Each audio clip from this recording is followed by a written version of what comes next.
Okay. Dilip గారు అసలు అంటే జనరల్‌గా పర్సనల్ లైఫ్‌లో గాని, బిజినెస్ కష్టాల్లో గాని బాధపడతారా అసలు దిలీప్ గారు? బాధపడ బా బాధపడతారా? అదొక ఎమోషన్ ఉందా? లేదా? బాధపడకండి అంటే అంటే ధైర్యంగా ఉంటారు గదా మీరు అట్లా.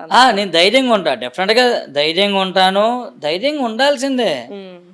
ఇక్కడ బిజినెస్ నడపాలంటే బాడీ కాదు, బ్రెయిన్ కావాలి.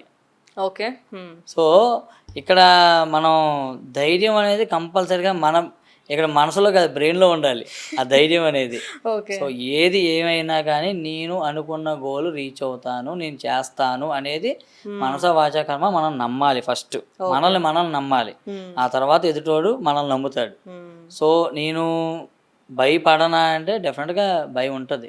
ఓకే. ఏదన్నా రోజు అంటే కొన్నిసార్లు చూసుకుంటా కదా! సేల్ తక్కువ ఉందిరా, ఏంట్రా ఇట్లా తక్కువ ఉంది ఎందుకు? అనగానే దాన్ని మళ్ళీ రెక్టిఫై ఎలా చేసుకోవాలి? ఏంటనే నెక్స్ట్ డే అదే నా పని ఇక. ఓకే. పొద్దున్న లెగవగానే హ్మ్. ఆహా! నిన్న ఇలా ఉంది సేలు. ఇవాళ ఏంటి? మన టార్గెట్ ఎంత పెట్టుకున్నాం ఈ నెలకి? దీన్ని రీచ్ అవ్వాలని ఎట్లా చేయాలి? ఏంటి? ఏ ఆఫర్స్ పెడదాం? లేదంటే ఏ స్టాక్ పెడదాం? ఏ కొత్త కలెక్షన్స్ చూపిద్దాం? ఇదే ఉండేది నా ఫోకస్ మొత్తం గూడా. So, okay. ఆ ఫోకస్‌తో అగైన్ కాకపోతే నేను మోస్ట్ ఆఫ్ ది టైమ్ నేను హ్యాపీగానే నవ్వుతూనే ఉంటాను. ఓకే. ఓకే.